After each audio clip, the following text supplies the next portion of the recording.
This $300 lens punches way above its price. This is the Rokinon 135 f2, one of the most popular lenses in astrophotography.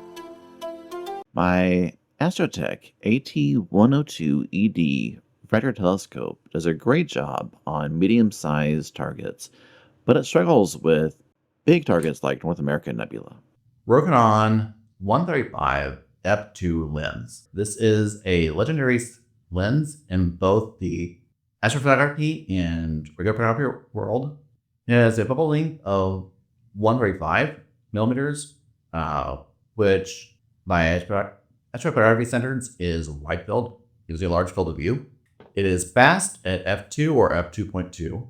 It has a nice big 68 millimeter lens. It is fantastic optics, running a flat build almost edge to edge, even with a full frame sensor. I have been absolutely thrilled with it.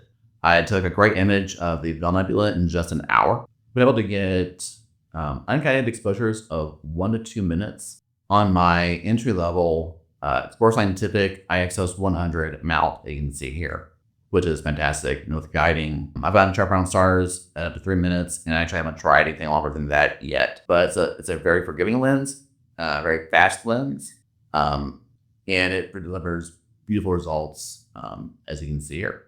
I do want to add that besides the variants of this lens for different mounts, there are 2 models of the Rokinon 135. There is the f2 or f2.2, which is what I have. It is completely a manual lens. Other than newer model of this lens, I believe is a f1.8, which is electronic. For astrophotography, you want the fully manual lens, and happily it's also about half the price. The only issue I've had with this lens so far is that with its fast f2 speed, it is very sensitive to lens tilt. The first night I used it, it picked up a tiny amount of lens tilt in the connection between the camera and the photo drawer adapter. What I've been doing since then is when I attach the camera, I hold the lens vertically and apply the camera level like this so that it will go in smooth and flat. And the way to check for lens tilt is take a picture of a part of the sky filled with stars. Look at the 4 corners. If they don't match, if you have a corner that's in focus, corner that's out of focus, corner that has coma, then that is lens tilt. Depending on the mount, it usually retails for around $400. I bought mine used from B&H Photo, which is a great seller, and their used lenses come with a 90-day warranty. So they are a great option. You may also find a great Black Friday or Cyber Monday deal. Now let's talk about how you're going to attach the lens to your Astro camera. Now, if you're using a DSLR or mirrorless camera, it's much simpler. You just need to purchase the lens with the same mount as your camera. There's just a Rokinon 135 lens that will connect directly to an Astro camera like this. So I want to give a shout out to Gina Astro. I purchased the ZVO Nikon F to M42 adapter, photo drawer adapter from Gina Astro. This Rokinon lens is a Nikon F mount lens. The lens mounts securely to the adapter. Few words of warning when you look for adapters. One is you will find a lot of, for instance, Nikon F mount to M42 adapters available from many sellers. Most of those, almost all of them, are designed for attaching M42 lenses to Nikon F mount cameras. Those adapters will not work for this configuration. They adapt in the wrong direction. ZVO and QHY are the only companies I found that sold adapters that actually adapt Nikon F mount or Canon EOS, whatever adapter, to M42 or M54 rings. I would recommend doing Canon EOS or Nikon F mount for the Rokinon lens.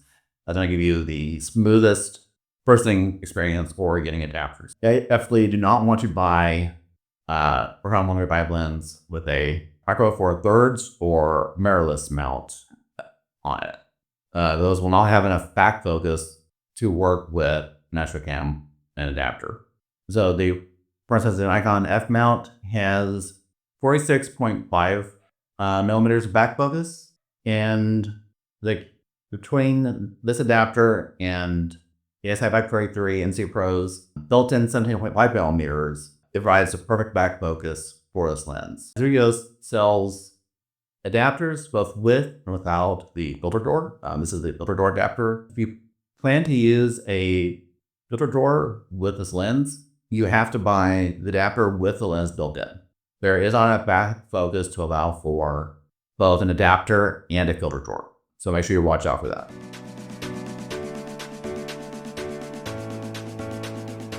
All right, let's talk about accessories on the Rokinon 135 and how to incorporate it into your astro rig like I have here.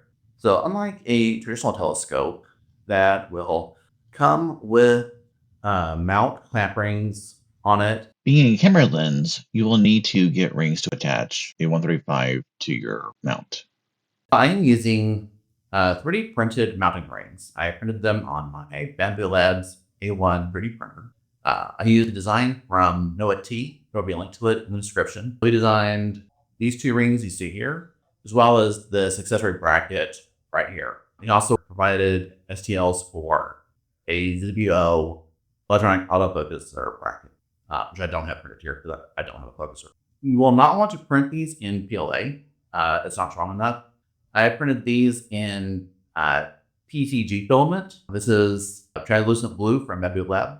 I printed these with 6 upper and lower layers and 6 wall layers for added strength. I may actually reprint them in 100% infill for even more strength, but this feels very sturdy. I've used this configuration several nights. I haven't had any mechanical issues whatsoever. There's only a few pounds of weight total between the lens, the camera, and the guide filming camera, and that's well within the strength of the spring system in 3D plastic. So this is held together with M6 screws and nuts. Noti did a great job on that system. I'm using a Spiboni or SB-Boni vision receiver for my guide scope, which is a Spiboni 165 scope, the Spiboni SB305 camera. And I'm going to loosen and remove the guide scope to clearly see the adapter. So this is the Vixen receiver right here. I'd say my only complaint with Noah T's design is that for the joints where the clamps go together, right here in the hinge, they are not held together with metal screw. It's designed so that it only slots in one way and then it hinges. However, I found that when working with the bracket and closing it, it's very easy for the top to come out unexpectedly. Otherwise, this is a great ring system for this lens. I will note that you want to make sure that when you place the lens in the rings, you don't restrict the movement of either the focus rings or the aperture rings. So be careful how you sit it in there. And you want to make sure that the lens is secure. When the rings are closed, it doesn't slide or rotate easily. And to make that happen, I ordered this roll of 1/16 inch thick by 1 inch wide adhesive-backed neoprene for that. Has a rubbery texture that holds the ring securely. Ideally, I would be able to line the entire inner rings with the neoprene, but if I went all the way around, that would reduce the diameter by 1/8 of an inch and actually would have closed. So in hindsight, I could have ordered 2 inch neoprene, and the 1 inch wide is too wide for the brackets. I just sliced it down the middle to 2 half-inch strips. I've talked about the guide scope adapter and bracket right here. I talked about the accessory bracket design that comes with Noah T's pre-designs for the Rokinon 135. Eventually, I will add a bracket on this plate for the Raspberry Pi ring mate that I use to control my full rig. And when I add electronic autofocuser, I'll also add a bracket for that. And once I've added all of that, I'll probably also need a power bank to run all of the electronics and improve the cable management.